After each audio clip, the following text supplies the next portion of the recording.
to our Board of Health meeting for April.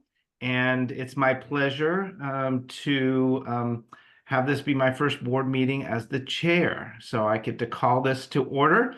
I would like to remind everyone that this is a public meeting.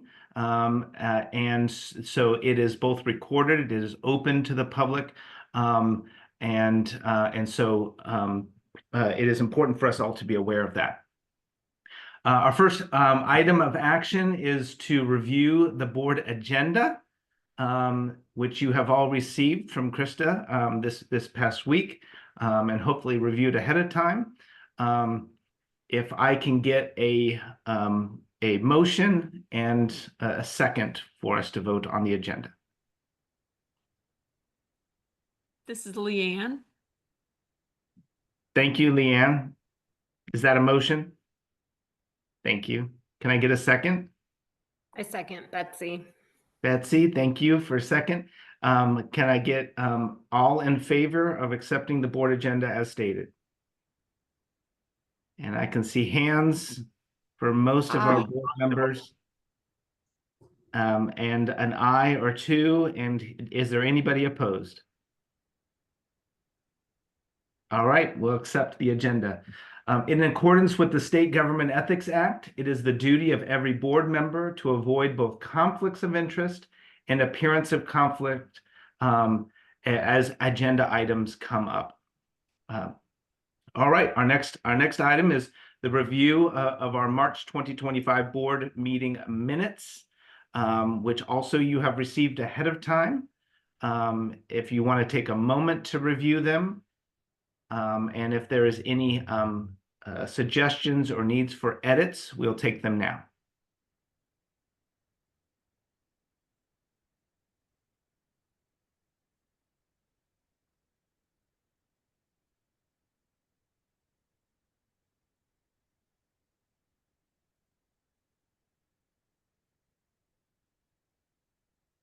If there are no suggestions for edits, can I get a motion to approve the minutes as written?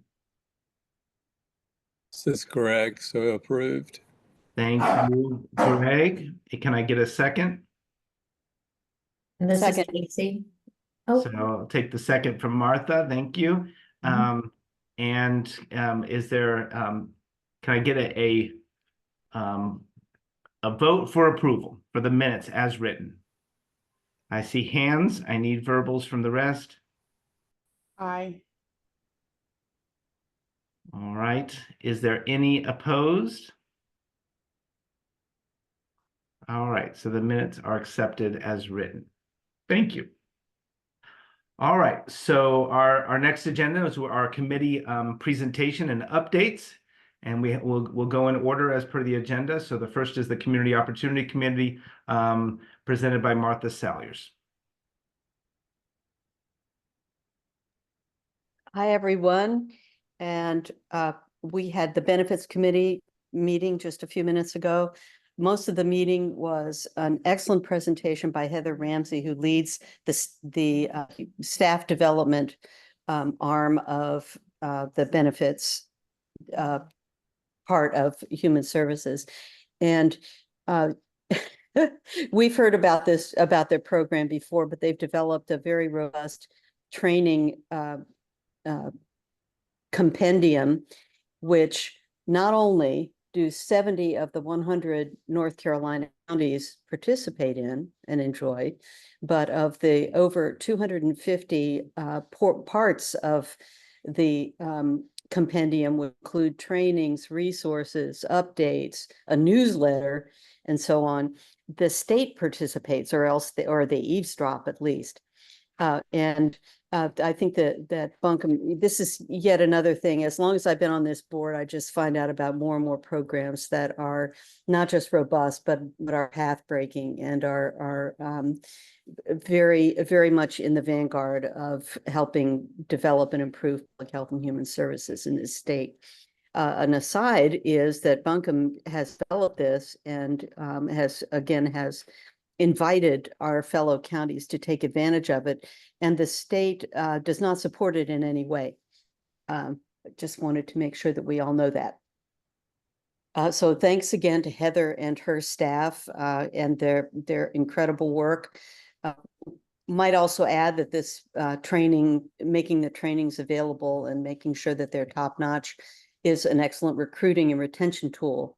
So Philip and his team have their eyes on the prize in terms of keeping our staff and attracting new and even more talented staff. So another feather in the cap of Buncombe County Health and Human Services. Does anyone else have any additions or comments on the presentation that we had in benefits? Thank you, Martha. I would say that one other additional thought, and this is to you, David, and to the rest of the team, and I mentioned it to Philip, is that this is such a highlight of, again, a contribution that Buncombe County is providing to the state, and of which that we receive no support from the state to do this. I mean, so no financial support or other resources. But they obviously value it, and so it would be something worthwhile in some way highlighting or getting some acknowledgement or spreading the news that people are aware of this awesome thing that Buncombe County is providing for the state, and just again highlighting the value that the Health and Human Services team in Buncombe County, and that's important, in Buncombe County is providing for the entire state with all of our counties surrounding us. Mm-hmm. Oh, and I would be remiss if I did not add that that the team got an award from the Association of County Commissioners, North Carolina Association of County Commissioners, for their incredible work. So yay. Deserved recognition. Awesome. Any other comments, questions for the Community Opportunities Committee? All right, hearing none, we'll go on to the next one, to the Community Safety Committee. Elizabeth Lima? She here today? Don't see He her is on the not board. here. Okay, do we have a representative from the Community Safety Committee that will speak on their behalf? Did we have a community safety? Yeah, I'll jump in real quick. All right. Thanks, I was Steve. a minute late, but basically we had a presentation. I didn't take notes, but the hiring freeze has thawed, so they are working through on getting some new folks, including some support staff as well as people doing the social work, and then just a really good overview of kind of the onboarding process, which really just kind of showed the enormous amount of effort and time it takes to get folks up to speed in that organization, and also just how, as a part of that onboarding process, they're very aware of the difficulty of the work and making sure that there is support. So it was just kind of eye-opening. I think the 30,000-foot view is just, it's a lot of work. It's hard to get people hired, get them to where they can do the work and comfortable doing the work, provide that support. He kind of made the comment, if you can keep them in the job for 2 years, you'll probably keep them in the job for 5 years. But those first 2 years is a very steep learning curve. If anybody else was there that wants to fill in the gaps, that would be good. Thank you, Steve. Anything else to add from the Community Safety Committee?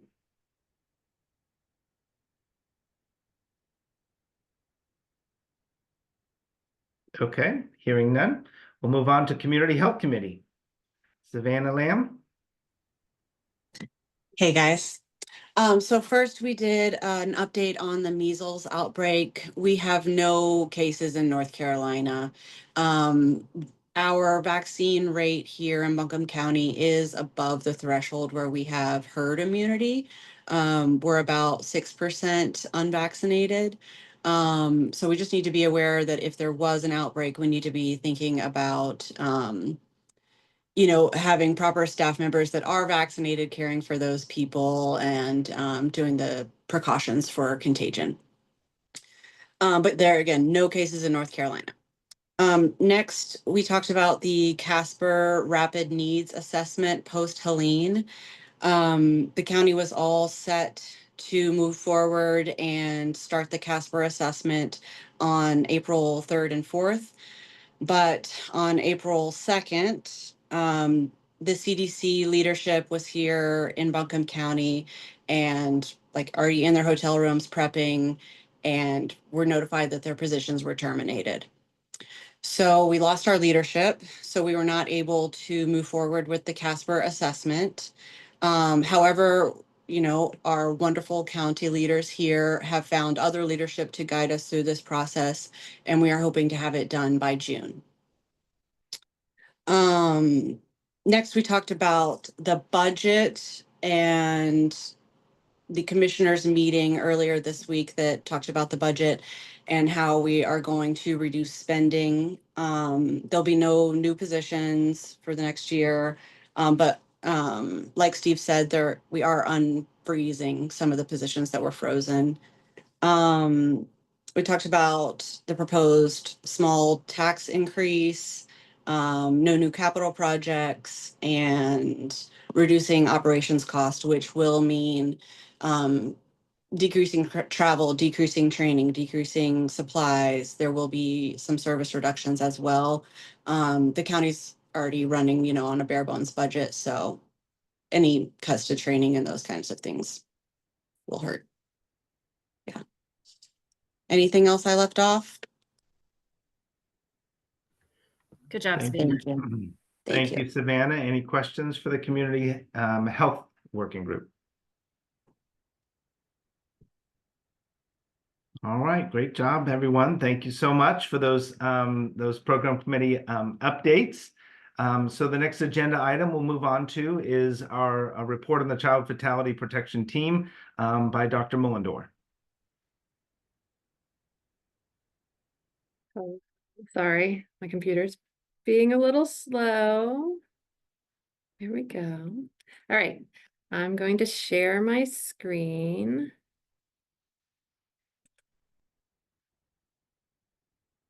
And hopefully this will all work. Wow, it's being really slow. I apologize.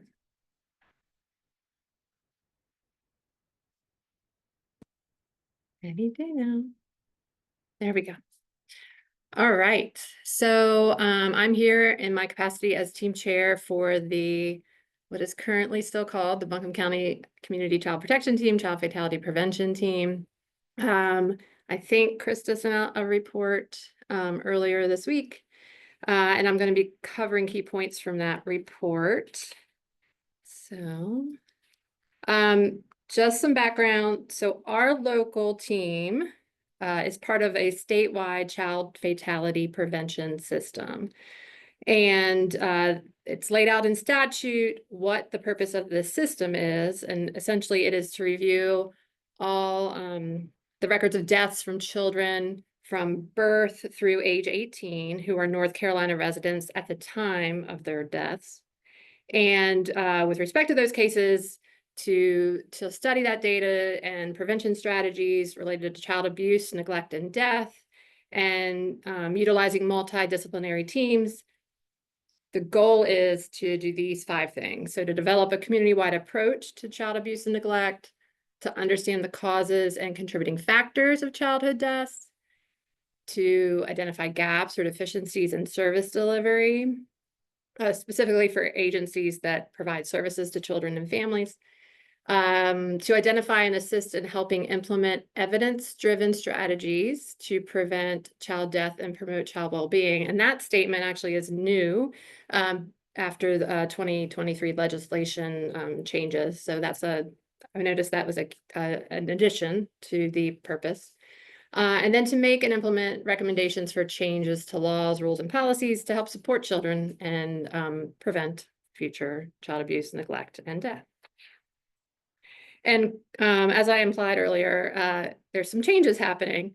So currently in North Carolina, every county has 2 teams that are part of the system. You have your Community Child Protection Team, which is really focused on reviewing active cases of children who are being served by Child Protective Services, and also cases in which a child died as a result of suspected or confirmed abuse or neglect, and there had been a report of abuse or neglect made about the child or the family to DSS within the prior year, or the child and their family was receiving Child Protective Services within that prior year. So that's one team. And then the other team is the Child Fatality Prevention Team, which reviews the records of all other deaths that didn't have to do with suspected abuse or neglect. And so in most counties like ours, those 2 teams have been merged into one team. But the legislation that was, again, part of the appropriations bill in 2023, in Appendix 1 of that report that Chris has sent out, kind of goes through some key points of that legislation. That legislation is ending this model and starting, there was a delay, and so starting July 1st, 2025, we will have one, what's called, quote, a local team per county or per a group of counties that's focused on child fatality review. And so that's coming up. And we'll be, instead of using the generic local team, we're going to be called the Buncombe County Child Fatality Review Team or something like that.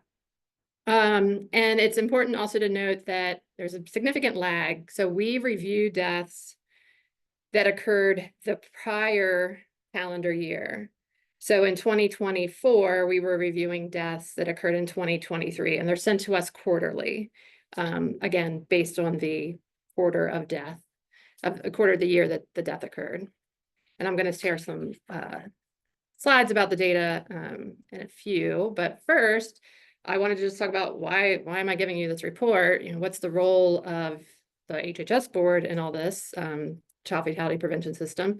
So 1, you are supposed to receive an annual report from the local team. 2, you're to advocate for system improvements and needed resources if requested. And 3, you have a role in appointing members to the local team as designated by state statute. And so healthcare provider membership is appointed by the board.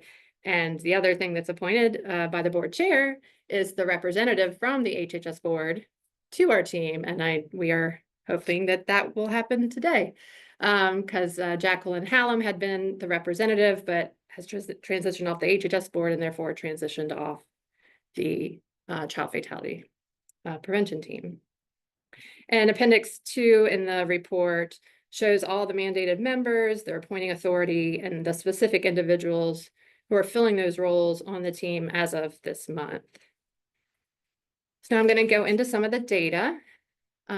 So this slide shows the number of child fatalities by cause of death in Buncombe County in 2023. And so there were 20 deaths of children who resided in Buncombe County at the time of their death in 2023. The team reviewed those, and as is typical annually, perinatal conditions were the main cause of child fatalities in Buncombe County in 2023. Often, and as was the case in 2023, these are due to like premature births. So we had 5 extremely premature births in 2023. Most were actually born pre-viability, which means that that fetus was not sufficiently developed to be able to live outside of the uterus. This is also where conditions like placental abruptions would be placed, and we had 2 fatalities due to placental abruptions. And then the second most common causes of child fatalities in 2023 were illness. So these are where things like genetic disorders or cancers might fall, and then suicide, which we're going to talk a little bit more about in an upcoming slide.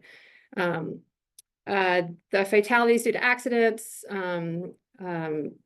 had a pedestrian hit by a car, and then an anaphylaxis after exposure to an allergen. And then another category of death that we'll talk about in a few more slides in more detail are the sudden unexplained infant deaths. Both of those deaths were given a cause undetermined by the Office of the Chief Medical Examiner following autopsy, but were noted to have unsafe sleep environments and co-sleeping involved. So as I mentioned, this is a slide that's focused in on the youth suicides by year and the trend. So as I shared in my report last year in 2022, there was a significant increase in youth suicide that continued into 2023. And even though this is a report on 2023 fatalities, because this is such a significant issue and we've already received information on the first 2 quarters of 2024, I added in that information. So from January to June of 2024, there was 1 youth suicide. And as you can see, thankfully, the trend appears to be decreasing since that peak in 2022. Of course, any suicide is, not something we want to see. And I will say again, like the ages of these kids, over the last 7 years have ranged from 12 years of age to 17. And it's, just devastating. I mean, all child fatalities are devastating, but like to review these tend to be particularly devastating reviews. We've done a lot, or like as a state, there's been efforts like NC Safe focused on firearms, securing firearms because of the use of firearms in suicide. But what I'll say in Buncombe County, the most common method has been by hanging, which is something, again, like the tools used in that are not something we can't lock up things that could be used for hanging. And so, again, just a really, really devastating to see this, to review these deaths and to think about, what can we do? What's causing these suicides? What can we do? And that's part of the work of the team. When each fatality is reviewed, we're tasked with determining were there system problems, like gaps in service delivery, lack of resources, lack of knowledge that led to the fatality. If we identify a problem, then we are to come up with recommendations to address that problem to prevent future similar deaths. And so since 2022, when that increase in youth suicides was first noted, community partners that serve youth and families have been implementing programs and services related to youth suicide prevention and intervention and postvention. And those have included, community education, training opportunities, peer support programs, some of which that our team has been promoting or involved with. In response to the 2024, the fatalities we reviewed in 2024, we identified ongoing stigma related to mental health as a significant barrier that was preventing youth and families from addressing mental health conditions and then leading to unnecessary injury, illness, and death. And we noted the need to really address this stigma community-wide, but also to make sure to be including stakeholders from BIPOC communities and other marginalized populations like LGBTQ+ youth. And we shared this recommendation with VIA Health System of Care Coordinator and our county behavioral health manager, who are working with the Buncombe County Children's Collaborative on a project focused on youth suicide prevention. So they're supporting youth voice and youth-led projects to focus on decreasing stigma, increasing awareness of resources, and increasing protective factors for youth. And every year the child fatality prevention team gets a small amount of money, I'd say it's like $1,600 from the state to support child fatality prevention. And in 2024, we elected to use those funds to pay for the printing of signs, similar to the one on the right on the slide, signs and magnets and other materials promoting 988 Suicide and Crisis Lifeline. And those materials were displayed at community parks and other community locations. Going back to the data, when we look at the ages of the children who died in Buncombe County in 2023, we see that 60% of the fatalities were in children less than 1 year of age. And that's consistent with what we've had in prior years. That's consistent with what's seen across North Carolina and the US and the world. Infancy is if you can make it through that first year of life, you're on the right track there. And I will point out in North Carolina, we don't do well when it comes to infant mortality. In 2023, North Carolina had the 10th highest infant mortality rate among all the states. And in 2022 it was the 11th highest. So there's definite work to be done across our state. And when we look at what caused those infant deaths, perinatal conditions, again, leading cause of death, which again, consistent with prior years and with what is seen for the state as a whole and the US. And then sudden unexplained infant deaths, the undetermined ones were the second highest cause of death of infants. And this looks at the trend in those infant deaths associated with unsafe sleep in our county over the last several years. And again, just like I did with the suicide, I went ahead and added in what we know so far about 2024. And as you can see, 1 to 3 infants in Buncombe County die each year in unsafe sleep environments. And in North Carolina, every year, more than 100 infants die in unsafe sleep environments. And that is a leading cause of death, like I said, in infants in North Carolina. And co-sleeping has and continues to remain the predominant risk factor in these fatalities, both in Buncombe County and in the state as a whole.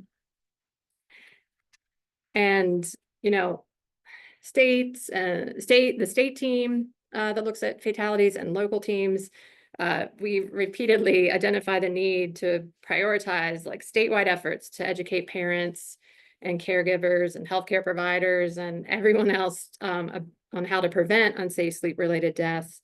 Over the years, our team has shared resources with healthcare providers, others who work with families with young infants. The county did a campaign several years ago promoting safe sleep, like what is safe sleep and why it's important. Safe Sleep NC is a resource for us here. We push those materials out. And last year, the plan had been, and the team supported, to roll out another public campaign focused on infant safe sleep.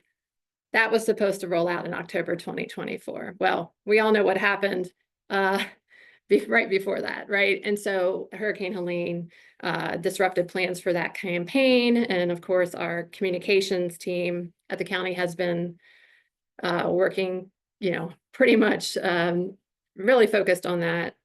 Remains really focused on that, but I'm going to be reaching out with them in the coming month to see if we can resume plans to roll out a safe sleep campaign again this year.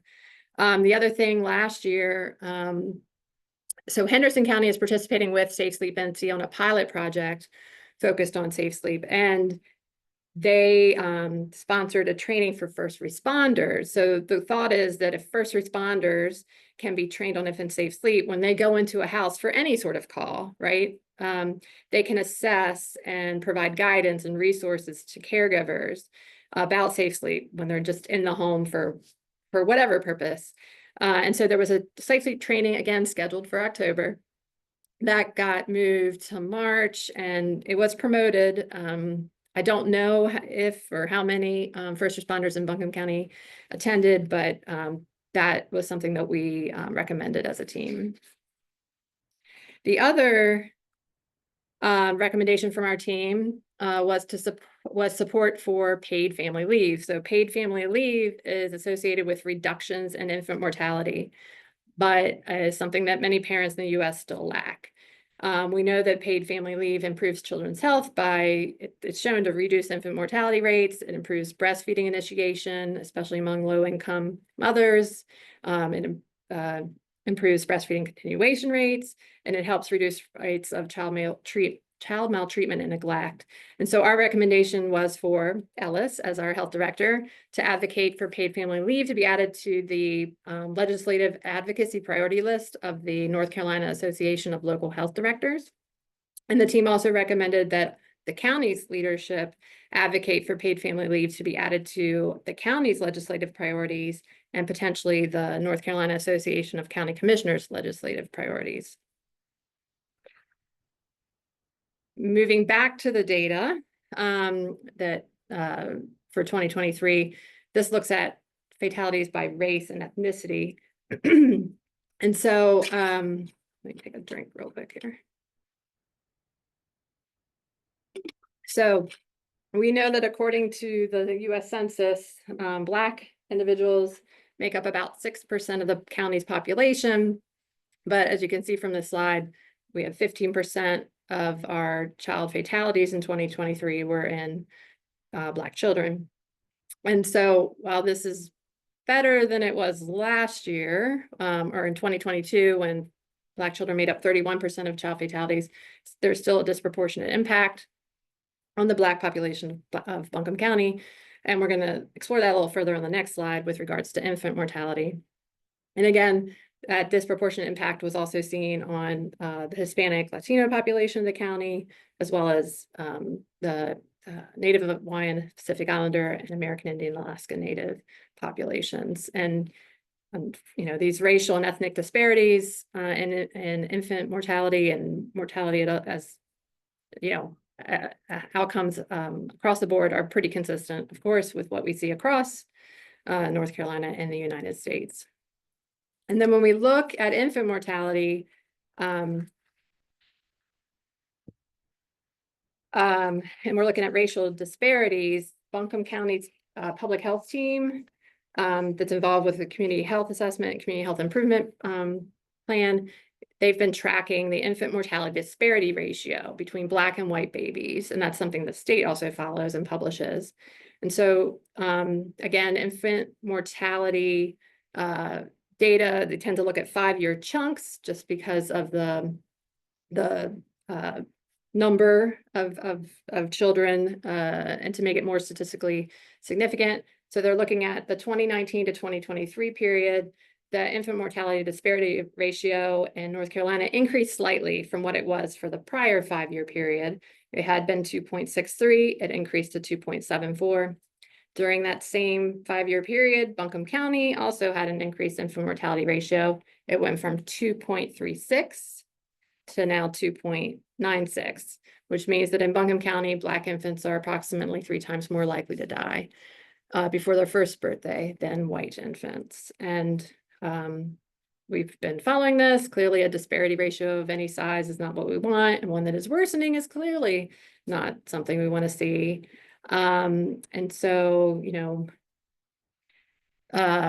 huge efforts on focused on Black infants, Black maternal health, social determinants of health, racism, right? These are the things we've been talking about, I feel like, for a while now. But those efforts clearly need to continue, and maybe, you know, if the things we're doing aren't working, we need to try new things. So that's my report. It's a lot. There's a lot more written down. There's lots of changes coming to the system. But if you have any questions for me, please let me know. Thank you very much, Jenny. It's always it's important data to receive. It's also discouraging for when we've been looking at this data. Some of the board members will be seeing this data for the very first time, but I'll tell you that for the last 10 to 15 years, this data really doesn't seem to change, and that tells us something. You know, and so from the perinatal conditions really have a lot to do with maternal health.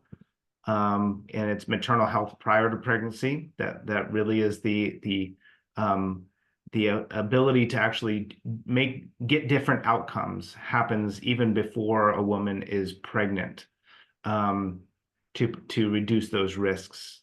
those effects. And it's just another sign that we just continue to, in certain segments, have poor access, poor care to health in general, which includes all the social determinants of health and all the reasons why there are barriers to access and inequities in healthcare. And we haven't made much difference. Yeah.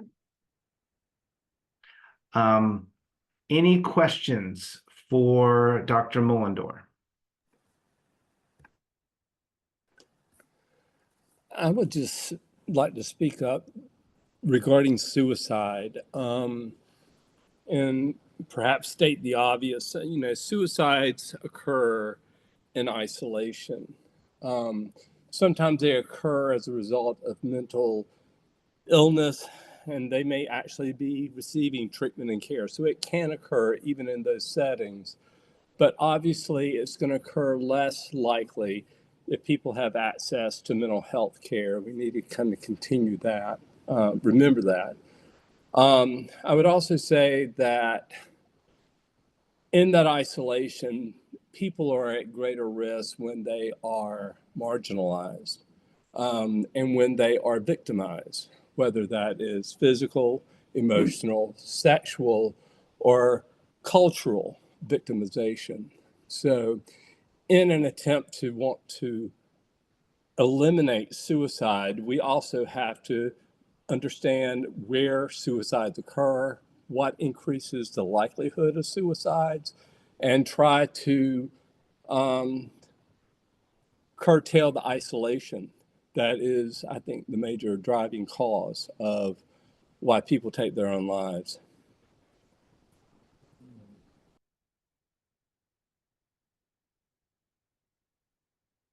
Thank you for that, Greg. Any other questions, comments, or responses?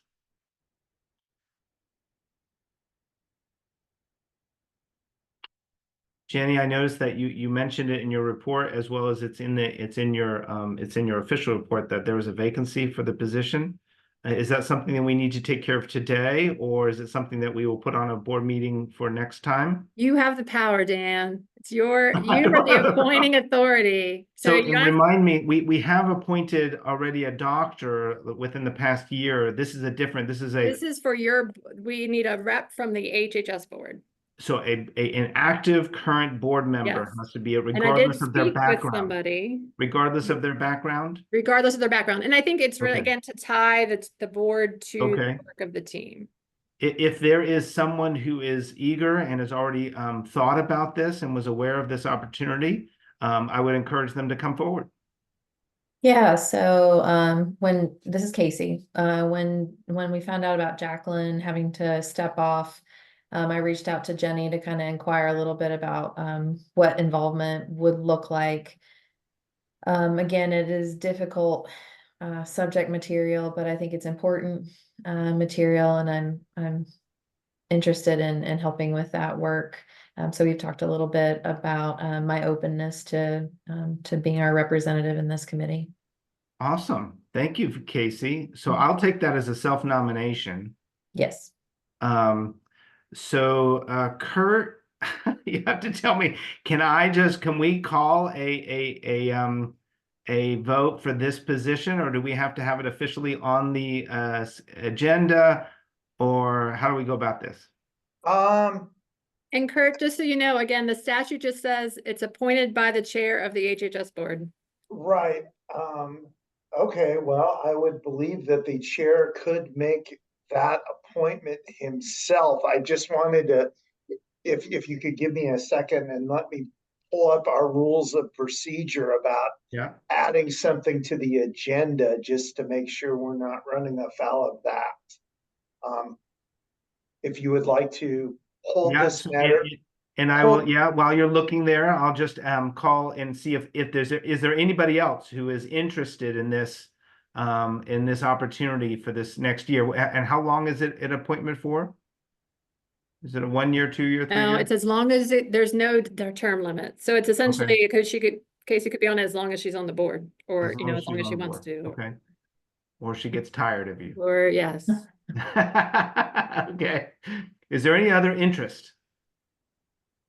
and it's okay to throw your hat in the ring if this is of interest to you. Yes, that's right. If you need And a second, I'll second Casey. I'll take that second. And as Kurt is continuing to scour the rules really quick, I would give you, Kurt, here's a loophole that I think we can have, is that part of the Child Fatality Protection Team report includes the vacancy and the requirement that the chair appoint the board, appoint the thing. So in a sense, it's actually on the agenda, and it was put in the prior to the meeting report, which had a vacancy for a board member position that I noticed. I appreciate that as some creative thinking. And I don't see anything though that would prevent you from making the appointment at this time. Excellent. Is there anyone, since this is just an appointment, it doesn't even require I don't board think approval, the but motion I'm was- going to take chair privilege and ask for board approval for Casey Locke to be our representative on the Child Fatality Task Force. And I will call a vote for that. Are you making that in the form of a motion? The motion was already put in that she would be, Seconded? and it was already seconded.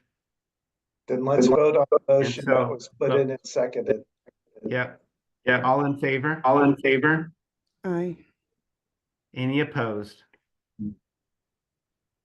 All right. Thank you so much, Casey, for Thanks, taking on this everybody. responsibility. We really appreciate your Yeah. engagement. Welcome to the team, Casey. All We'll right. send you Thank those you. meeting invites and all the information. All right, Alrighty, thank you. I'll see you then.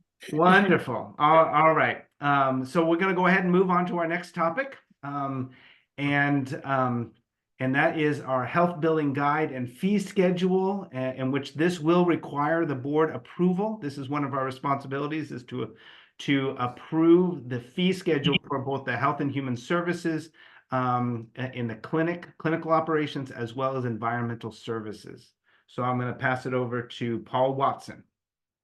Thank you, Dr. Frayne. I'm Paul Watson. I'm with the Health Department. I'm the operations manager. And can you confirm you can see my screen? Yes, we can. Okay, and I have a very, very short presentation, but as Dr. Frayne said, this is an annual requirement that the Board of Health, as well as the Board of County Commissioners, approve or adopt our billing guide and fee schedule. You should have had this in the packet that was sent out by Krista, so if you wanted to review that, you could. So when we're speaking about the billing guide, again, it has to be adopted by y'all. What you'll find in it, this goes into detail how we bill and collect payments from our clients. It also discusses for each program how we charge and operate with the billing portion of that visit. And it also discusses which insurances that we accept. We made some very small changes this year. One of the things that we're changing is on accounts that have a balance of 25 and over. We'd like to go to an every other month billing schedule. We spend about $8,000 a year billing for these clients, and as we're looking at budget cuts, this is where we think we can reduce some costs without sacrificing any of that collection rate. And just for information, bills about accounts with balances under $25 are already billed quarterly, so it's moving more in alignment with that billing frequency. And really the only other things that we changed on here is our breast and cervical cancer program and sliding fees for the clinic were updated to match the new federal poverty levels. So otherwise, you'll look through that billing guide and it'll be the same as last year, outside of some minor updates of like years and fiscal year dates. And moving on to the fee schedule, this is also required to be annually adopted. Some things of note here, the billing guide does authorize the health director to make mid-year changes.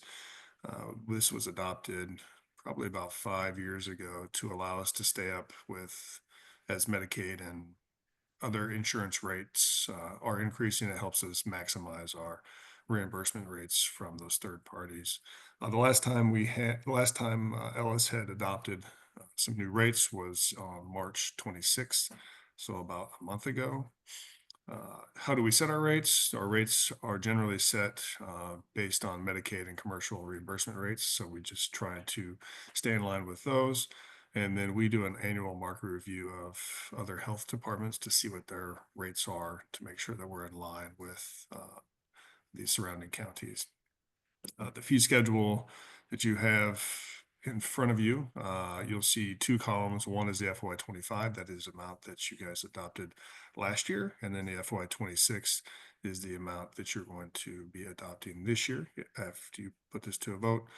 Just for record, there were 47 items that we're having an increase in price, and this is in line with what we generally do each year. And a lot of those are vaccines. They just vaccines and family planning implements that this slowly increase in price or slowly increase in reimbursement rates for Medicaid and the third-party insurance is. So that's a brief overview. I'm happy to go into more depth if you'd like to. You should have those two documents though if you want to read through them more in depthly. But these are the minor changes that we've made to either of those documents. Thank you very much, Paul. I'm Any sorry. questions? Yeah. I'm sorry to interrupt. Hey, Paul, does this fee waiver or this fee guide also include septic and well permit fees? Correct. So you'll find it's all of public health. So you'll find the environmental health stuff Okay. as well. And they had no changes to this year's fees. So we work together with Jessica Silver in environmental health, and she gets annual input on that fee schedule and billing guide. She doesn't change her fees as frequent as the clinic does, but they are on there if you look at the fee schedule. With this recommendation, and the reason I'm asking is that the county is considering a reduction of or cutting the development fees for people who were injured or people who suffered damages from Tropical Storm Helene. Sure. And that fee reduction would be for part of this year and also for the next fee schedule. So if possible, could we include that when the board's considering this, that should the Board of Commissioners decide to adopt the resolution on May 6th, that this would also include a reduction for people who were suffered damage from Hurricane Helen through December 31st, 2025, just so that otherwise we would have to bring that amendment back to them. Yeah, Kurt, we do have a mechanism, Kurt. So in the billing guide, the health director can adopt fee changes mid-year, so they do not have to come to the board. But if you want, the board is more than welcome to make that motion as well. But I don't know that it's required. But that's great input that for the group. And just so you're aware, during the Helene recovery, initially right after, we did waive some of those fees. So yeah, this is kind of an ongoing conversation of that. I would suggest that since we don't know exactly what the county commissioners are going to do, and we already have it in what we're going to approve, as Paul had mentioned, that the health director is authorized, as it says here in bullet number 2, to approve mid-year fee changes, that it's already embedded in this process. That's what you just said, Paul. Do you agree, Yep. Carl? That's fine. I'm just wanting to bring that out. I'm trying to basically say that I think that if the health director's authorized to implement that with you actually knowing, because it's not really going to be a mid-year change. It's actually going to be effective, would be effective July 1st, and it would be effective through half the year. So, there's some wiggle room, but it might just be easier for you to approve this with the understanding of that fee reduction. Okay.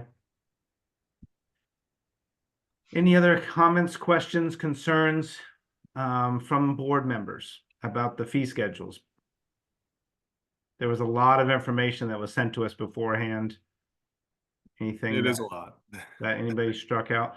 One thing I would just question, if you might, the biggest thing that I would wonder is do our medical director or our health director foresee any challenges or changes in our population's ability to afford these services, do we keep track of turning away people who are in need of certain things because of inability to pay? Are we creating barriers? Are we tracking that?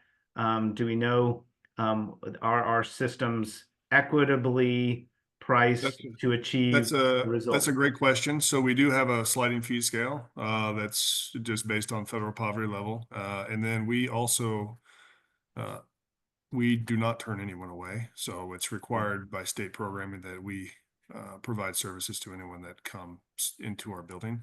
So the really the only programs that are impacted by that, because our STI program is free. There's no cost to the clients.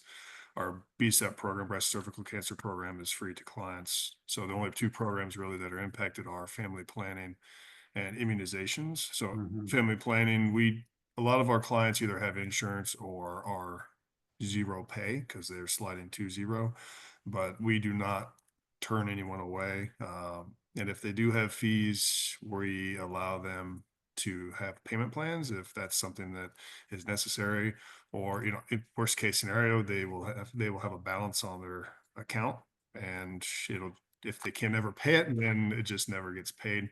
We do send those to debt set off. So if they do have a tax return at the end of the year, that's our really only firm collection path.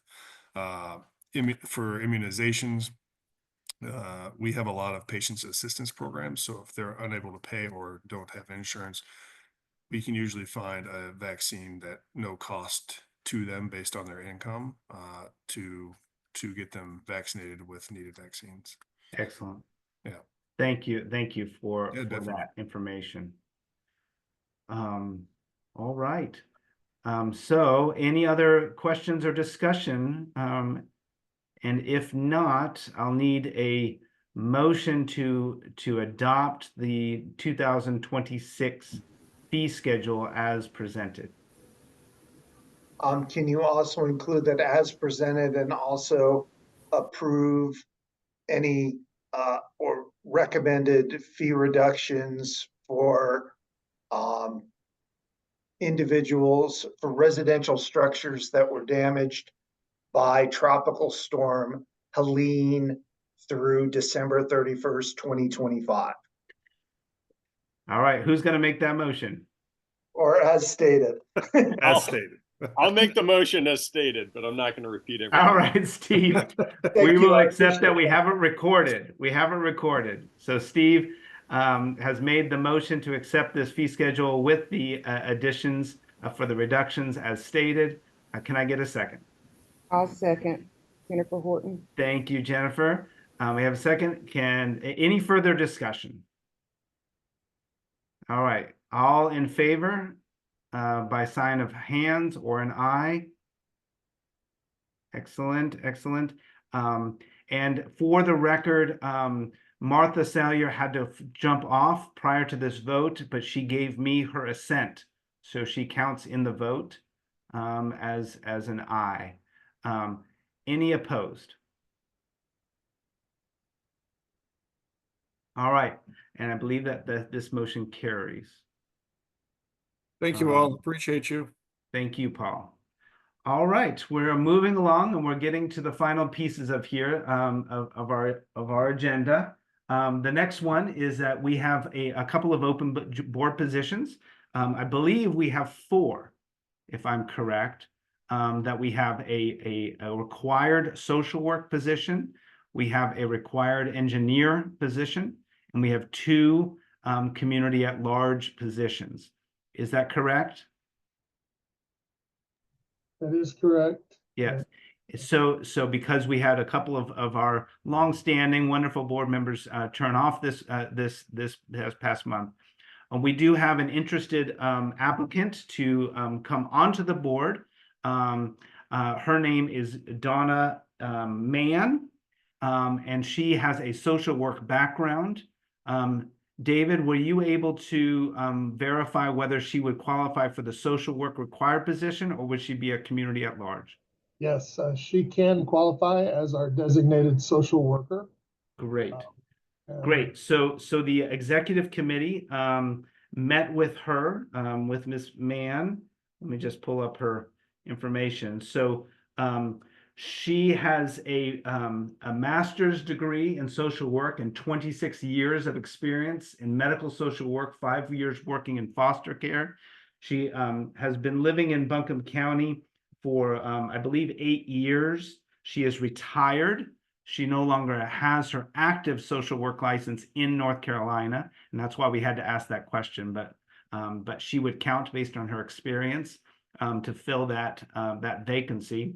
The executive committee met with her. We interviewed her. We got a flavor of why she wants to get engaged with the board. She seems to be a civic-minded person and is interested in being active in her community. She's on multiple other boards as well. She understands what board responsibility is. She's committed, and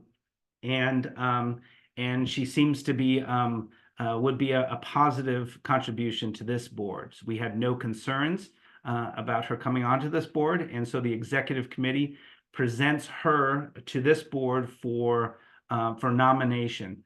We don't get to actually say she's on the board. We nominate her, and she's presented to the county commissioners for approval.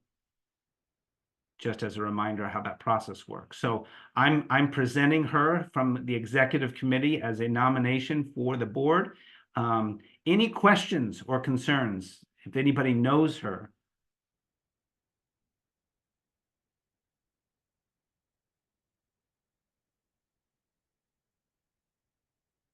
All right, hearing none. I need a I believe that since this is a nomination from the executive committee, all I need is a second. I'll second, Betsy. Thank you, Betsy. All in favor of nominating Donna Mann to our board? Signs of hands or eye. I see them mostly. Excellent. Any opposed? Steve, you got to take your hand down. All right, thank you. All right, and so we officially are nominating Donna Mann to our board, and that will go to the next county commissioner meeting for approval. So that is wonderful. Thank you so much. And so this is just a shout out for anybody who is, please recruit good community members. We need an engineer. That's our other required position, and then 2 others for community at large can join this board. So please be on the lookout. All right. So moving on to the director's report. Good afternoon, everybody. I'll try to be brief. I do have several items to give you just a little bit of an update on. The month of April is when we celebrated National Public Health Week. That's first week of April. So we did have a recognition of our public health staff, and including a very nice letter of recognition from the county manager to staff that was presented to everyone. And so we celebrated Public Health Week in April. On the Helene update, I would just say that we have been very active, primarily around disaster case management and trying to improve that process. Have a number of disaster case managers who work for North Carolina Emergency Management, and they are here in Buncombe County and in all of Western North Carolina, helping people who have needs post Helene to help them case manage their way through the process of getting their whatever recovery steps and items need to be addressed. We also have the long-term recovery group that is beginning to form around the idea of case management. And the difference between these 2 groups, the North Carolina EM disaster case managers will be working for 24 months. But the long-term recovery group, which is coordinated by the United Way, will be ongoing with no specific time limit. And we did have an RFP process to identify which agencies would be providing that long-term recovery group disaster case management. 7 applied, 6 were selected, and the memoranda of agreements are being worked out with those 6 agencies. and Lizzie Scheimer on our staff and others, Nathan Green and Kelly and just a variety of people are working to help get all of this set up with protocols, procedures, coordination. Very, very happy with the progress that's being made in that area. The budget, you've heard a great deal, I think, about where we are in the county budget process, but just for your awareness, we are at the moment slated to, we're on a path toward approval of an FY26 budget that would be about $97 million for health and human services. That is less than the budget that was approved for the last fiscal year. And we have been working diligently with the budget office, county manager's office, and board of county commissioners on that.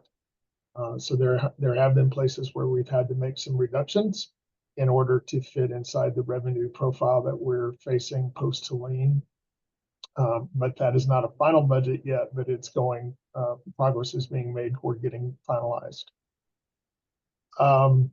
There was a mention earlier of the Casper that was canceled when CDC was the staff that would do that. Their office was closed.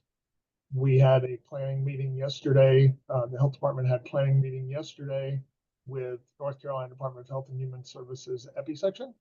And they're working with the state on how a Casper could still be done, even though the CDC is not going to be able to be part of that process. And so more to come on that, but the effort to do a Casper continues to be pursued.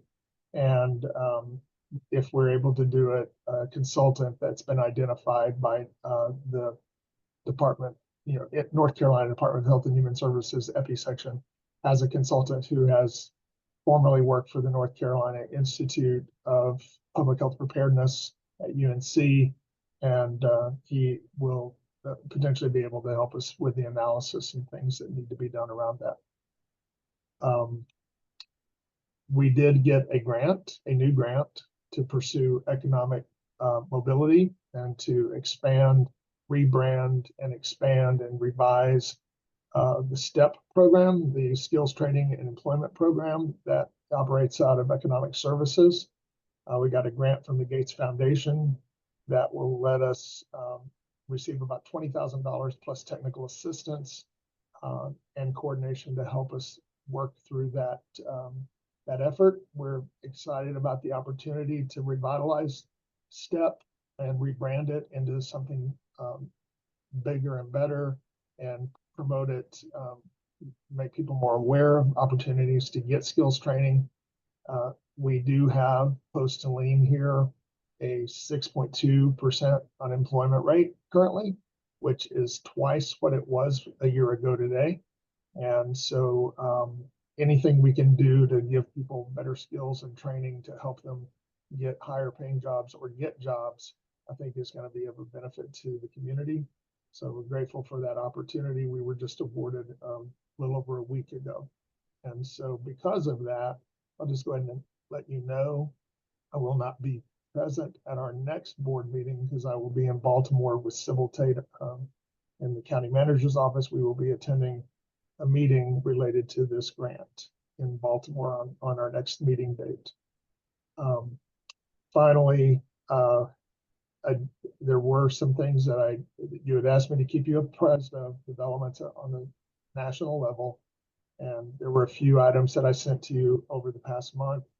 One of them dealt with the work stoppage that was mentioned. We actually, that happened on March 24th. It was something that was mentioned before. We actually were able to fully draw down all those funds. So locally, even though there was a clawback of the ARPA dollars associated with COVID, nationally, locally, all of our money was spent. So we did not have any money that had to be returned to the state or federal government as a result of that clawback. And the stop work order, you already know about that, how it impacted us on Casper.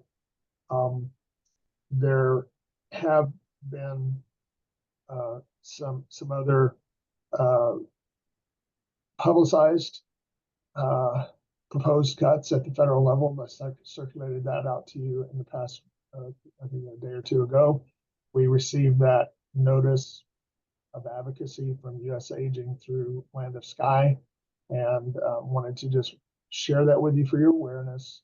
We have no idea yet fully whether those exact cuts will be realized in the federal budget. This is what's being discussed in Washington, D.C. So this was FYI, is for your information. But I did ask staff to do some analysis of what would it mean if all of these things, if everything on this list did come to pass, what would it mean for us locally? And even if all of them do come to pass, it's a little complicated to figure out what it means for us locally. Directly, we can see that we would lose $800,000 of federal revenue. Okay. But what we don't know is the indirect pieces, because most of the money doesn't come to counties directly. It goes to the states, and then the states have to deal with the counties. And we don't know how North Carolina would digest and pass on any budget, any reductions. What we do know that the specifically mentioned item on that list that we do is adult protective services. And if adult protective services is shut down, it kind of depends on whether that's a federal definition of what APS is or a state definition of what APS is and does as to how it would impact us. But in the very worst case scenario, I guess I would say somewhere between 14 and 26 full-time equivalents of staff would potentially lose jobs if that program was fully ended. And probably looking at about $3.5 million of potential revenue total loss if everything was shut down. It's not clear that everything would be shut down, but worst case scenario. And the final item was about $1.5 million of low-income energy assistance. If the LEAP program is wiped out, then we would probably see about $1.5 million in energy assistance dollars that would no longer be available to us to disperse to our residents. So if everything on that list happened, and it was at the most dire impacts, that probably, I guess, is what I would think it would be today. But understand that I'm not saying that's going to happen. I'm just saying worst case scenario, that might be what would happen. And that is the end of my report. Thank you, David. That's really, really great. Good information sharing. One question I would have is that all those things, the decisions of those items that you discussed, that's all, are those all in the budget discussions for the federal government, or are they like separate legislations or executive orders or what? I think that's in the way it was framed by usaging.org. And if you want to get their perspective more about it, you can go look on usaging.org and follow that up, or confer with the Land of Sky, who disseminated that information to me. But my understanding is this is what's being discussed in the budget negotiations. Right. So this is on the legislative branch budget negotiations, not in the executive orders section or DOGE or things like that are happening. Well, it's the negotiation between the White House and Congress over the budget. Okay, thank you. All right, any questions for David?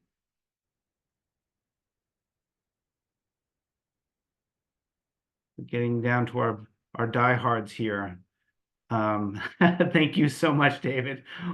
Last item is my chairperson's report, and I'll be very, very brief. The first thing I'd like to say is just thank David for your due diligence in doing exactly what the board is asking you to do, is to give us information. I think you guys are doing a fabulous job. I'm very confident in the process and the flow of information that you're doing, and you're following it up in this meeting. So I'm really I think you are definitely meeting the goal. So thank you so much for that. I think it's really helpful for us.